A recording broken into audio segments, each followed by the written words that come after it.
साथियों नमस्कार। राजनीति में जितना जीत जरूरी होती है उतना ही जरूरी होता है अपने विफलताओं पर विश्लेषण करना, ध्यान देना कि हमारे विफलताओं का कारण क्या है और कहां हमसे चूक हो गई है। आज इसी मुद्दे पर आपको उत्तर प्रदेश के पूर्व मुख्यमंत्री अखिलेश यादव के राजनीतिक करियर और फेलियर की कहानी बताएंगे।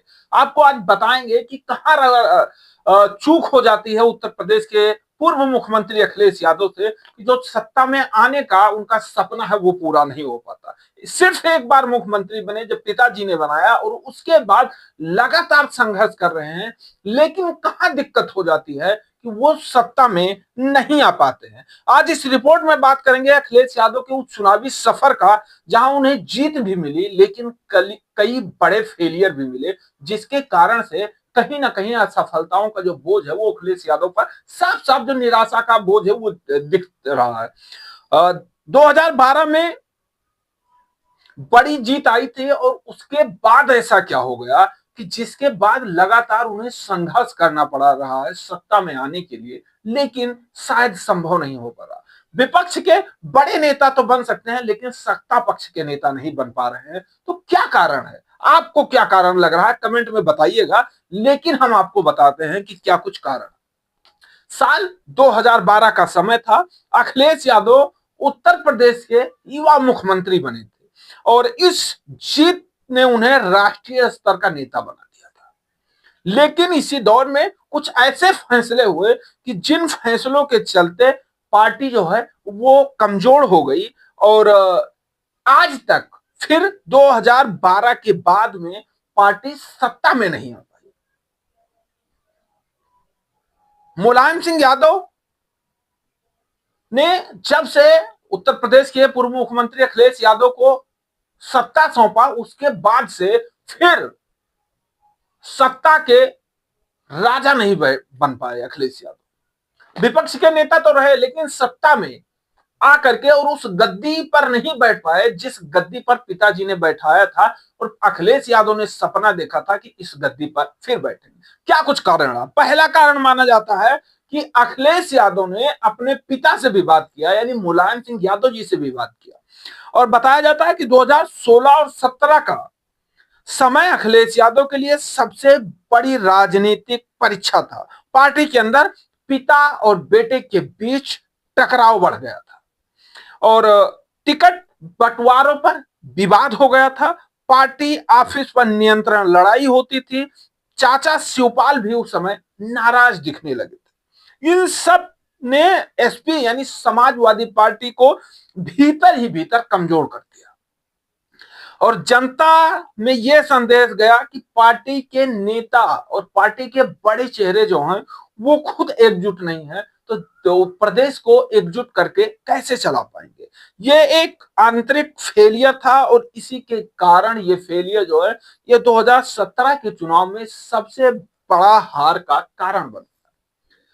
आपको याद होगा कि एक समय था जब शिवपाल ने एक पार्टी बनाई थी, शिवपाल यादव जी ने एक पार्टी बनाई थी और उस पार्टी से शायद चुनाव भी लड़े थे।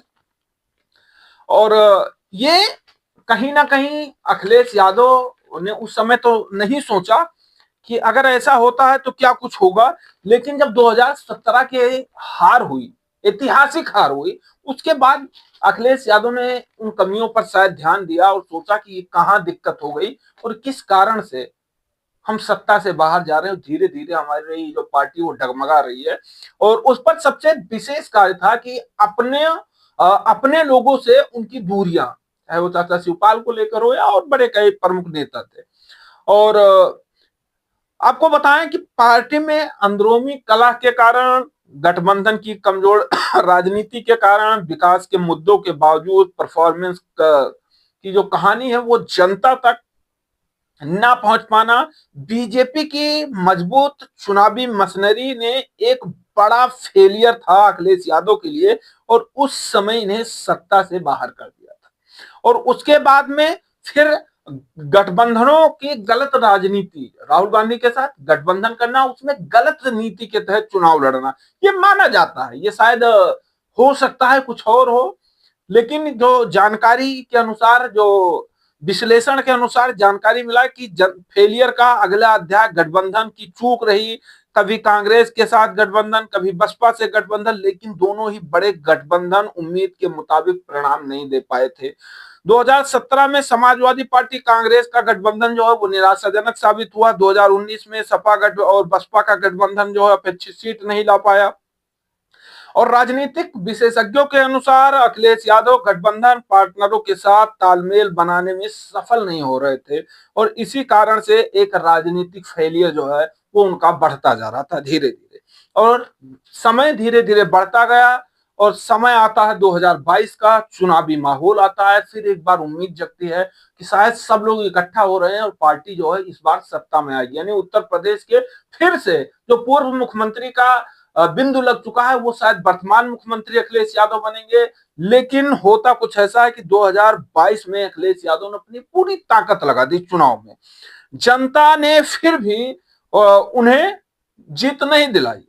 जनता में भी उनकी लहर दिखाई दी थी उस समय जब उन्होंने पूरी ताकत लगाई, लेकिन सरकार नहीं बन पाई। और सीटों की बढ़त तो जरूर हुई, अखिलेश यादव को सीटों की बढ़त जरूर हुई, एक मजबूत विपक्ष का चेहरा बनकर उभरे, परंतु जीत नहीं मिली। जो सपना था सीएम की कुर्सी पर बैठना वो नहीं हो पाया। और यह जो आंशिक फेलियर है वो भी माना जाता है, क्योंकि अगर आप लगातार किसी चीज पर कोशिश कर रहे हो वो सफलता आपको नहीं मिल रही है तो उस चीज के बारे में आपको विश्लेषण करना चाहिए कि कहाँ दिक्कत हो जाती है, किस कारण से हमें सफलता नहीं मिल पाती है। और परिणाम आते हैं, लेकिन परिणाम जिस अनुसार हम मेहनत करते हैं, जो हमें उम्मीद रहती है, वो उससे उस कदर जब परिणाम नहीं आते हैं तो कहीं ना कहीं इन चीजों को फेलियर ही माना जाता है अगर उस तरीके से परिणाम नहीं आते।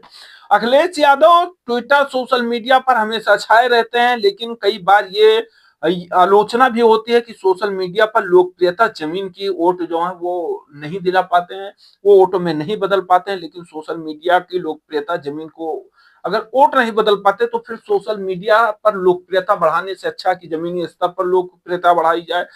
और हर राजनीति में एक सीख मिलती है, हर हार में एक सीख मिलती है।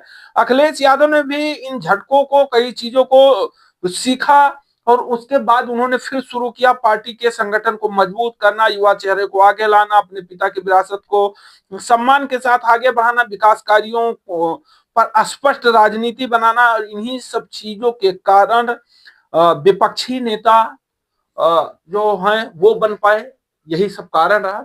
लेकिन अखिलेश यादव की एक आपको बात बताएं कि सबसे महत्वपूर्ण बात यह है कि विपक्ष के तो दमदार नेता अखिलेश यादव हैं, लेकिन जब अभी हाल ही में जब लोकसभा का चुनाव हुआ और लोकसभा के चुनाव में अखिलेश यादव को अच्छा परिणाम मिला।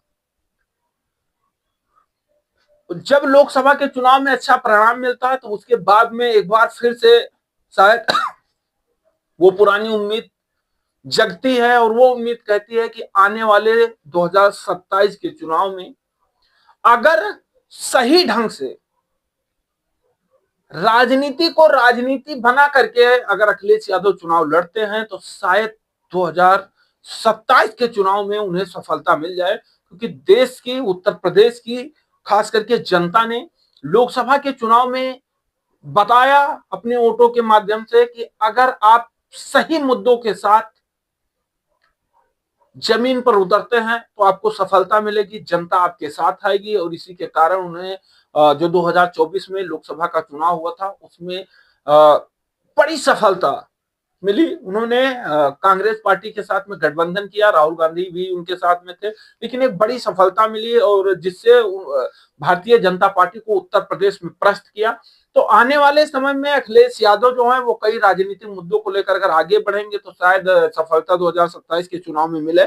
और ऐसे ही आपको कुछ वीडियो, अभी तो हमने अखिलेश यादव के फेलियर के बारे में बताया, लेकिन अखिलेश यादव जब सत्ता में आए थे उस समय उन्होंने ऐसे कुछ कार्य किए थे जिन कार्यों को लेकर आज भी वो सवाल खड़ा करते हैं वर्तमान सरकार पर। तो उन कार्यों के बारे में भी बताएंगे और बताएंगे उनके राजनीतिक कैरियर के बारे में कि कैसे उन्होंने शुरू किया था और क्या क्या अच्छे कार्य किए थे उन्होंने उत्तर प्रदेश में। और उन्हें अच्छे कार्यों को शायद देखते हुए जनता एक बार फिर से उन्हें 2027 में भी मौका दे, कि एक बार मौका देकर देखा जाए, क्योंकि लगातार 2 बार से भारतीय जनता पार्टी की उत्तर प्रदेश में सरकार बन रही, तो हो सकता है तीसरी बार जनता जो है वो कुछ पलटी मारे।